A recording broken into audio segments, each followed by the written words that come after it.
자, 사건의 주인공은 50대 후반의 대기업 임원으로 아내가 저희에게 의뢰를 했습니다. 의뢰인의 남편, 즉 주인공은 1년에 야근하지 않는 날을 손꼽을 만큼 너무나도 성실히 일해왔습니다.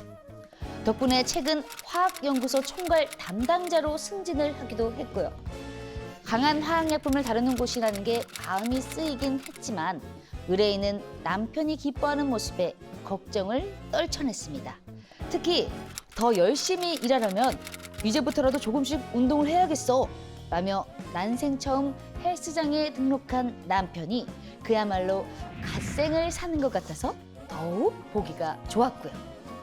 그런데 어느 날부터 남편이 조금씩 이상해졌다고 합니다. 리모컨처럼 자주 쓰는 단어를 까먹는가 하면 얼마 전에 했던 이야기도 잊어버리고요. 또 맵고 짠 음식을 좋아하지 않던 사람인데 입맛도 좀 변했다고 합니다. 남편이 일하는 곳이 화학연구소라는 게 아무래도 마음이 걸린 아내. 남편에게 혹시 회사에 무슨 일 없어? 몸은 괜찮아? 라고 물어봐도 돌아오는 대답은 아직 나 괜찮아 라는 대답뿐이었습니다. 최근 받은 건강검진 결과에서는 당뇨 전 단계가 의심되니 관리하라, 혈압이 조금 높으니 관리하라 정도의 권고를 받았으니 큰 병이 생긴 건 아닌 것 같은데 말이죠. 눈두덩이는 푹 꺼지고 눈 밑은 툭 튀어나온 게 요즘 유난히 피곤해 보이는 의뢰인의 남편. 정말 아무 일 없는 게 맞을까요? 혹시 유해 물질에 노출된 건 아닐까요? 그러고 보니까 저의 판단이 조금 성급했군요. 유해 물질 유출이 아니라 유해 물질 노출이었습니다. 정말 큰일 났을까 봐 걱정을 했는데 아주 조금은 좀 걱정을 덜었어요. 그렇지만 이 유해 화학 물질에 노출되면은 정말 건강에 해롭지 않나요? 예, 당연히 있을 유, 해로울 해. 예, 유해 물질이니까. 그러니까 예, 한자 우리- 생각을 안 해봤어요. 네. 그래서 뭐 어떤 뭐 화학 물질이든 간 이제 건강에 위협을 줄 수 있는 것은 뭐 당연한 거고요. 그래서 이런 위험 유해 물질, 화학 물질을 다루는 곳은 철저하게 시스템을 마련하고 있습니다. 그러고 보니까 영화 엑시트가 생각이 나네요. 이 영화 속에서 유해 물질 유출 사고가 발생을 하잖아요. 그리고 그 현장을 벗어나는 과정을 이 영화의 주요 내용으로 담았는데 주인공들이 유해 물질인 가스가 몸에 닿지 않게 하기 위해서 쓰레기 봉투를 몸에 감았던 게 기억이 납니다. 네, 맞아요. 실제 우리가 이제 화학 물질 그러면 이렇게 공기를 통해서 호흡기로 들어오는 것만 생각을 하지만 외부에 이렇게 노출된 피부로도 유해 물질이 몸에 침투할 수 있기 때문에 실제로 이런 화학 물질에 노출되는 사고가 발생하게 되면 우유나 비닐로 몸을 보호해야 되고 당연히 방독면이나 마스크를 써야 되겠죠. 자, 다시 사건으로 한번 돌아가 보죠. 의뢰인의 남편이 정말 유해 물질에 노출됐을 가능성이 클까요?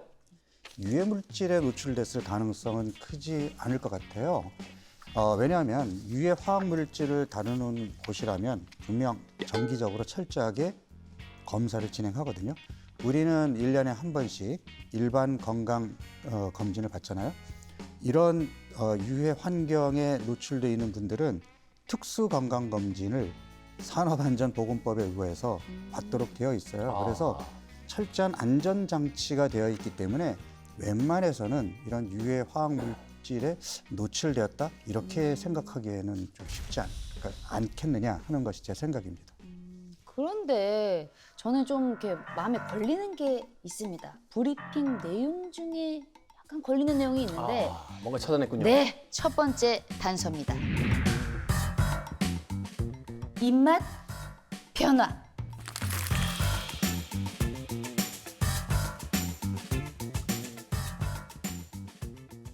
사실 주부인 제가 생각하기에는 이 실생활에서 바로 확인할 수 있는 건강의 척도는 식사거든요.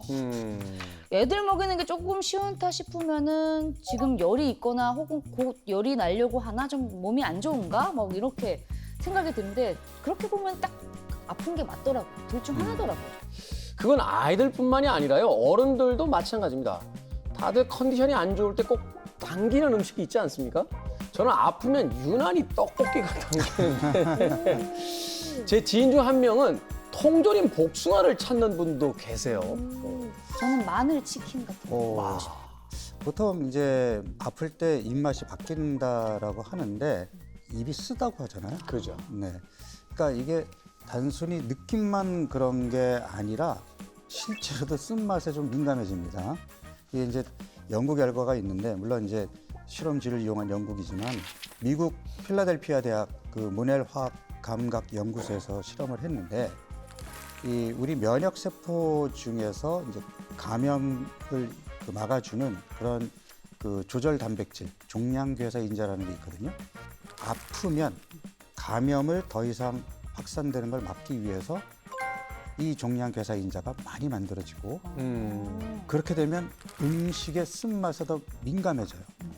그러니까 입맛이 떨어질 수밖에 없겠죠. 그런데 단맛, 짠맛, 감칠맛을 느끼는 데는 큰 변화가 없다 그래요. 단맛, 감칠맛. 그러면은 제 추측대로 약간 의뢰인의 남편이 몸이 약간 안 좋게 변한 게 아닌가라는 생각이 드는데 맞을까요? 잠깐 아까 상황을 생각해 보면 의뢰인의 남편 입맛이 어떻게 변했다고 했죠? 자극적인 음식을 좋아하지 않았는데 맵고 짠 음식을 많이 찾았다고 하죠. 생각해보면 근데 아까 우리 닥터피께서 쓴맛은 몰라도 뭐 단맛, 짠맛은 그대로 이렇게 유지가 좀 된다라고 하셨는데 큰 변화가 없다. 이게 상관관계가 없는 건가요? 사실 지금 드러난 것만 가지고 우리 아무리 유능한 탐정 K나 또 의사 닥터 P도 단언하기가 쉽지 않을 것 같아요.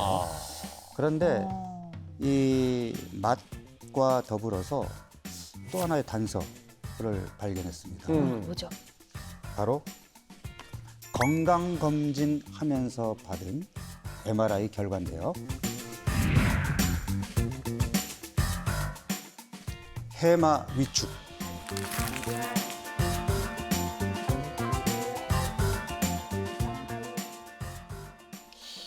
닥터 P 알고 있겠습니다만 혹시나 해서 이야기 드립니다. 저희는 이제 닥터 P 같은 전문적인 의사가 아니기 때문에 MRI 이미지만으로는 어디에 어떤 문제가 있는 건지 정확하게 알 수가 없어요. 저희들이 알 수 있는 건 MRI를 보고 계신 의사 선생님들의 표정을 보면서 네, 뭔가 문제가 있구나 이런 생각을 하지 MRI만 봐서는 알 수가 없거든요.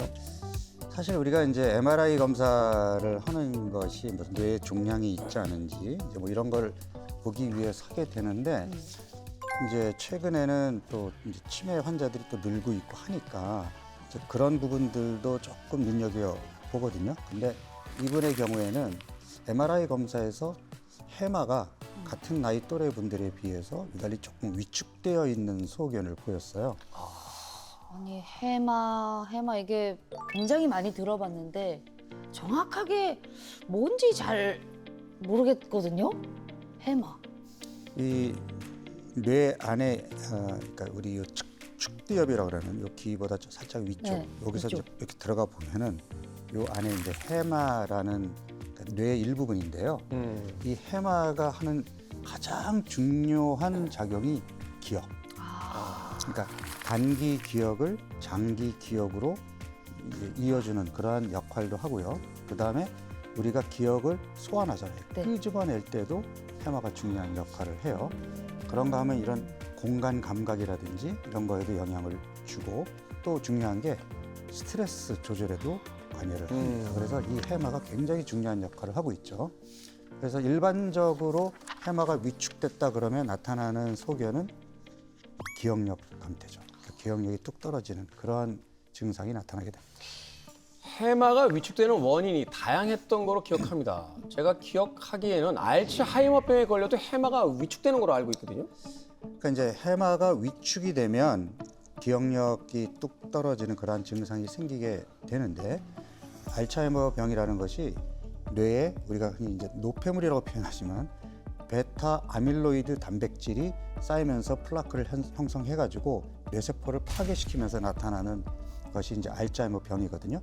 그러니까 그 노폐물인 베타 아밀로이드가 해마를 공격하게 되면 해마에 있는 뇌세포, 그러니까 신경세포들이 파괴되면서 위축이 될 수는 있겠죠. 그래서 일반적으로 해마 위축을 보이는 질병 중에서 알츠하이머 병이 차지하는 것이 상당히 크긴 합니다. 그렇지만 알츠하이머 병과 해마 위축, 그러니까 해마 위축은 무조건 알츠하이머 병이다. 이렇게 단정 지을 수는 또 없습니다. 그럼 이렇게 알츠하이머와 치매가 다른 건가요? 그러니까 우리가 이제 치매라고 얘기하는 거는 일반적으로 인지 기능이 떨어져 있는 증상, 기억력이 감퇴되고 어떤 정상적인 사고 능력이 떨어져 있는 상태. 그러니까 마치 우리가 기침하고 콧물 나고 목 아프면 그 감기 증상이네. 네. 근데 이 감기 증상을 보이지만 그게 단순 감기일 수도 있고 코로나일 수도 있고 독감일 수도 있잖아요. 아, 그렇죠. 네, 그러니까 치매라는 증상을 보이는 여러 가지 질병 중에 알츠하이머 병이 있는 거죠. 아, 그렇구나. 그래서 이제 비유를 굳이 해본다면 치매가 과일 바구니라면 그 안에 있는 과일들은 제각기 그 과일 바구니인 치매 증상을 일으키는 원인이다. 그런데 지금 이 과일이 10개 있는데 이 중에 사과가 6개, 7개다. 그럼 그 사과가 알츠하이머 병인 거죠. 그런데요, 여기서 하나의 의구심이 듭니다. 알츠하이머라고 하기엔 사건의 주인공 나이가 아직 60도 안 됐습니다. 물론 어린 치매도 있다라고는 합니다만 그래도 치매라는 것이 이제 나이와 비례하는 질병을 알고 있는데, 그리고 또 무엇보다 얼마 전에 건강검진에서 알츠하이머 관련한 문제는 언급되지 않았습니다. 자, 닥터피, 해마가 줄어드는 질병에는 또 뭐가 있을까요? 일단 이 해마가 스트레스에 취약해요. 어, 그래서 만성 스트레스를 지속적으로 받게 되면 신경세포가 파괴되면서 해마의 위축이 올 수 있습니다. 그런가 하면 이제 나이가 들면서 우리가 뭐 고혈압, 당뇨, 고지혈증 같은 혈관 합병증들이 오게 되는데 그러면 뇌로 가는 혈류량이 부족해지겠죠. 그렇게 되면 그것도 산소와 영양 공급이 원활하지 않기 때문에 해마의 손상을 주는 원인일 수도 있고요. 그래서 단순 우리가 알츠하이머 병만 해마를 위축시키는 것이 아니라 여러 가지 상황에서 해마가 위축되는 상태가 올 수 있고 또 나이가 들면 다른 몸의 다른 조직과 장기도 기능이 퇴화되는 것처럼 해마도 노화로 인해서 또 위축이 될 수 있겠죠.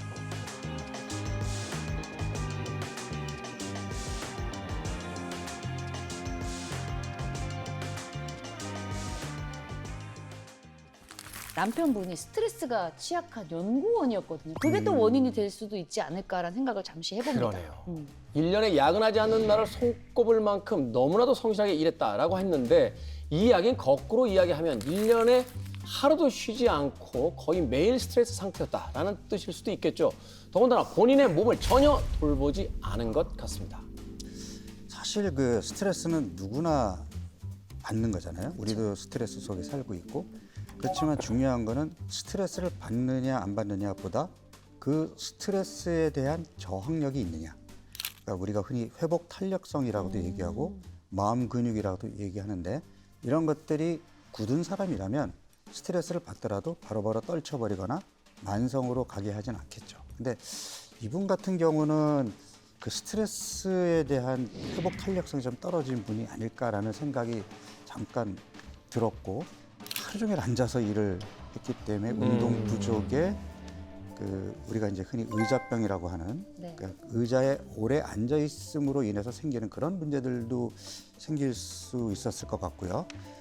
그리고 또 이제 건강 챙겨야지 하고 난생 처음으로 헬스장에 등록했다라는 것 자체가 그동안 운동과 담을 쌓고 지냈다라는 것을 그렇네. 시사하는 소견으로 보여서 정말 건강 관리를 안 하신 분이었구나 하는 생각이 듭니다.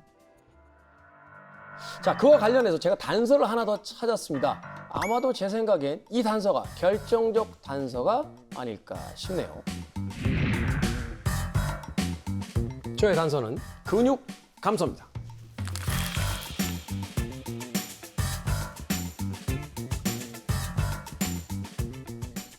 언제나 사건 의뢰서에 답이 있다고 했죠. 서류는 절대 거짓말을 하지 않거든요. 자, 사건의 주인공은 더 열심히 일하기 위해서 운동을 열심히 하겠다 하며 난생 처음 헬스장에 등록을 했다고 했습니다. 보통 헬스장에 가면요, 체중과 근육 변화를 확인하기 위해서 정기적으로 체성분 검사라는 걸 하는데 그 결과지에서 찾은 단서입니다. 그럼 탐정님께서는 이 사건의 주인공이 근육량이 줄어서 이 스트레스를 받았다는 건가요? 입맛이 바뀌었고 해마가 위축되고 또 키와 근육량이 줄어들기까지 이거는 노화의 전형적인 증상이 아닐까요? 그렇죠, 닥터피? 뭐 맞는 표현이긴 한데 그 말을 또 살짝 바꿔본다면 평소 건강 관리에 신경을 쓰지 않고 건강을 등한시했기 때문에 같은 나이의 주변 사람들보다 노화가 더 빠르게 진행된 결과가 아닐까 이렇게 해도 생각해 볼 수 있지 않을까요? 나이가 들어도 내가 평소에 신체 활동량이 많고 운동을 꾸준히 했다면 나이가 들었다고 근육 감소증이 오지는 않겠죠. 그러니까 이분 같은 경우에는 노화의 결과라기보다는 평상시 운동 안 했고 영양 불균형으로 단백질 섭취가 충분하지 않았고 이런 것들로 인한 결과물로 생리적인 속도가 아닌 흔히 요즘 얘기하는 가속 노화가 되었다. 이렇게 볼 수 있는 거죠.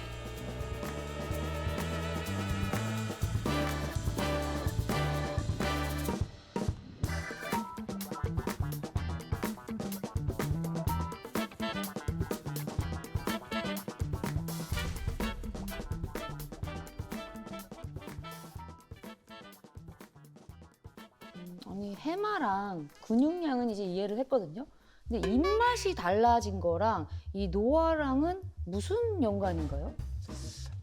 사실 그 입맛이 바뀌는 게 나이가 들면서 바뀌는 것도 있고 흔히들 스트레스 많이 받으면 입이 바짝바짝 마르고 그 입맛이 바뀐다고 얘기하거든요. 단맛을 더 많이 찾게 된다든지 짠맛을 잘 느끼지 못한다든지 그런 것도 있고 내가 질병에 걸려도 입맛이 바뀌기도 하고 그렇지만 나이가 들면서 입맛이 바뀌는 것은 바로 이제 그 미각 수용체의 변화인데요. 그러니까 미뢰라고 하는 혀에서 그 맛을 느끼는 맛 감각 수용체가 있거든요.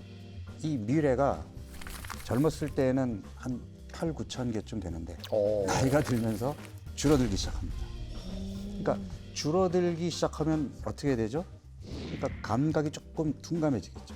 그래서 할머니가 만들어주시는 음식이 좀 짠 이유가 아무래도 단맛, 짠맛에 대한 감각이 떨어지다 보니까 조금 더 짜야 짜다고 느끼고 조금 더 달아야 단다고 느끼고 하기 때문에 이제 그런 걸 보이는 건데 또 우리가 입맛을 느끼는 것도 중요한 게 후각이거든요.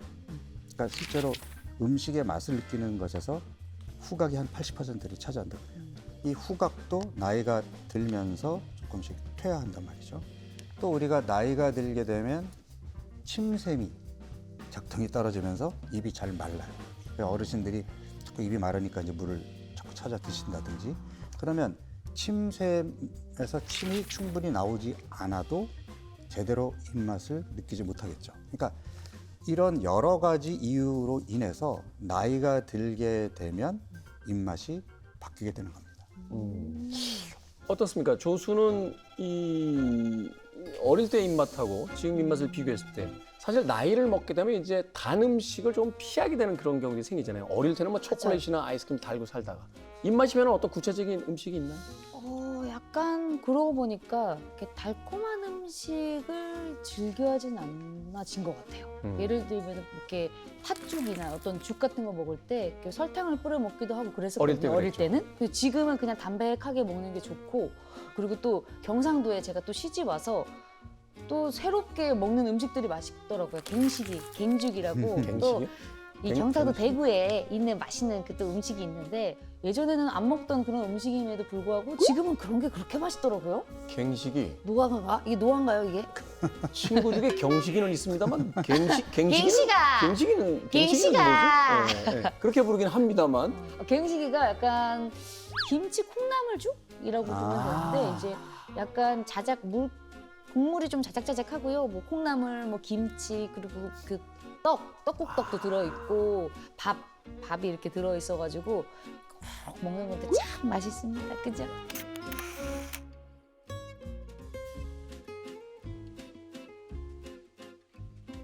자, 설명하는 김에 하나만 더 해주시죠. 나이가 들면 이제 키도 준다라고 하잖아요. 그렇죠. 그 이유가 뭘까요? 나이가 들면서 뼈가 약해지잖아요. 뼈가 약해지니까 척추뼈도 같이 약해지겠죠. 그러면 척추뼈가 중력의 영향을 계속 받다 보니까 눌립니다. 눌린다. 네, 그래서 나이가 들수록 특히 골다공증이 본격적으로 시작되는 나이가 되면 키가 빠르게 줄어들고요. 그다음에 이 척추뼈와 뼈 사이에는 원판 모양의 디스크가 있죠. 네. 우리가 흔히 디스크라고 얘기하는 게 얘네들이 삐져나와서 신경을 누르는 병인데요.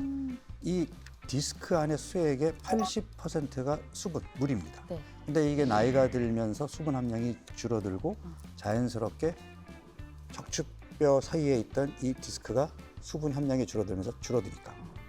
그러니까 뼈가 줄어드는 것보다는 더 빠르게 감소할 수 있겠죠. 그래서 나이가 들면서 키가 감소하는 그런 결과로 이어지는 건데요.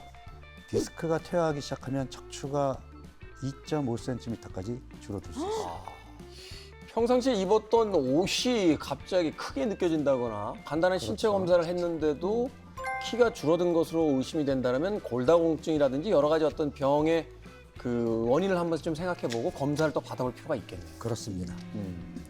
아니 물을 좀 이렇게 많이 마셔가지고 그 촉촉함이 좀 유지되게 하는 것도 괜찮을까요? 아니 그러니까 어쨌든 뭐 그렇게 마신다 그래서 뭐 디스크가 다시 수분이 채워지진 않겠지만 나이 드신 분들이 어쨌든 이 침샘이 약화되면서 침 분비가 좀 줄어드니까 수시로 물을 조금씩 마셔서 채워주는 것도 도움이 될 수 있고 또 나이가 들면 우리가 목이 말라야 물을 마시잖아요. 네. 이 갈증 센서도 약해져요. 그래서 실제로 우리 몸에서 수분이 필요한데도 그거를 못 느끼고 수분 섭취가 안 돼서 만성 탈수로 가는 분들이 많거든요. 그래서 나이 드신 분들은 습관적으로 물병을 들고 다니면서 물을 조금씩 마셔 주시는 게 좋습니다. 네.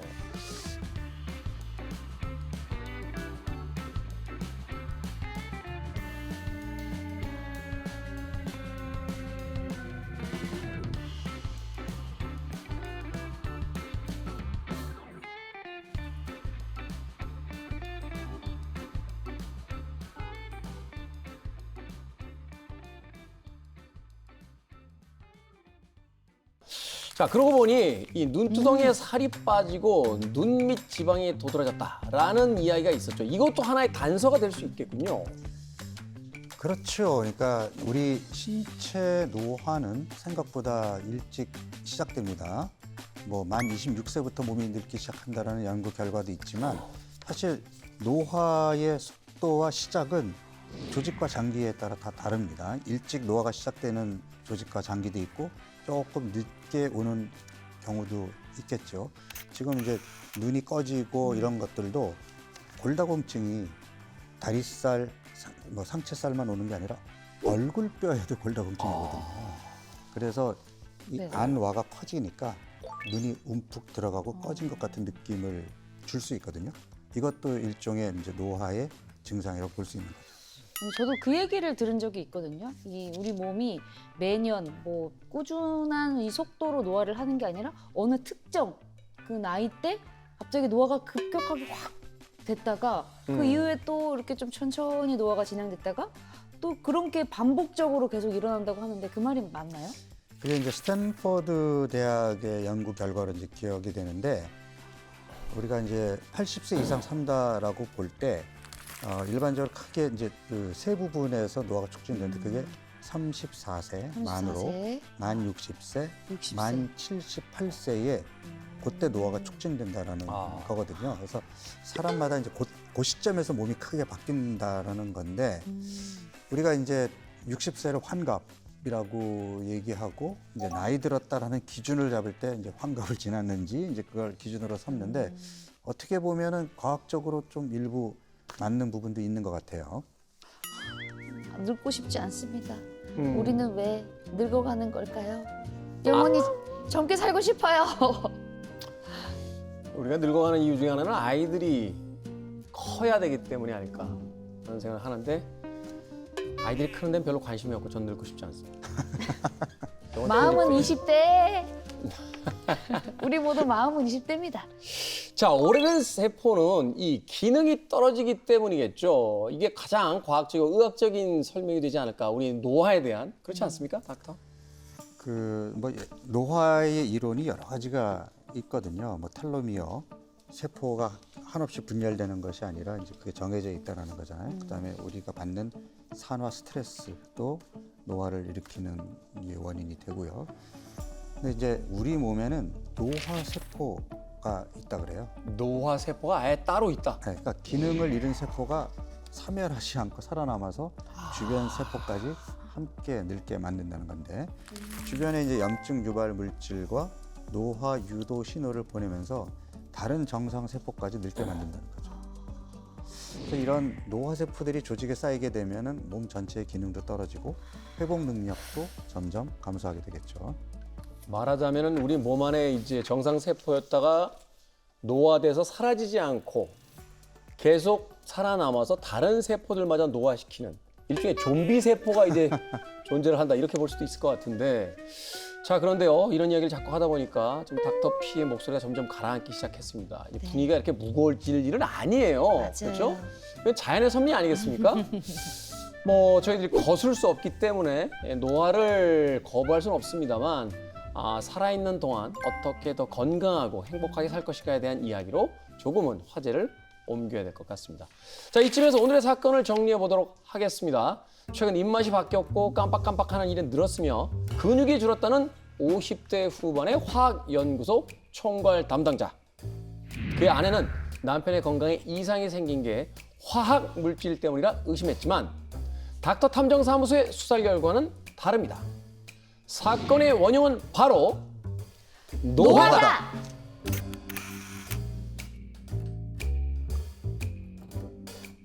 세월을 어떻게 막을 수 있겠습니까? 그렇지만 노화 속도는 관리하기에 따라서 다른 것 아니겠습니까? 같은 친구 혹은 쌍둥이들 사이에서도 누가 더 젊어 보인다라는 이야기를 들을 수 있으니까요.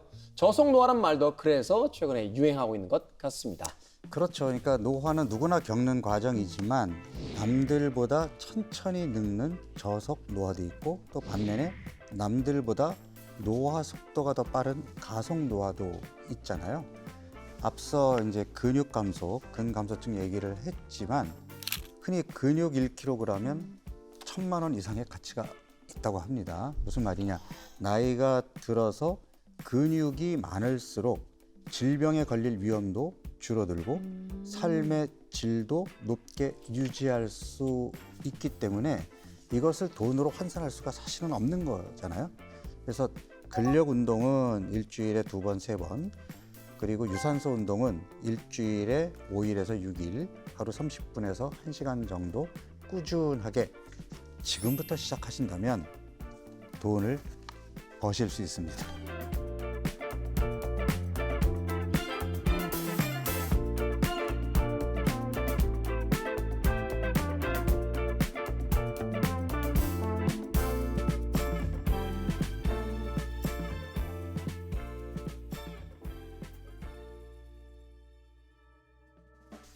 자, 사건을 의뢰한 부인, 너무 걱정하셨던 최악의 상황은 아닌 것 같습니다.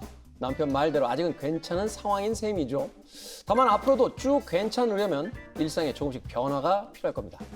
두 분이 건강하게 앞으로도 행복하시길 진심으로 바라겠습니다.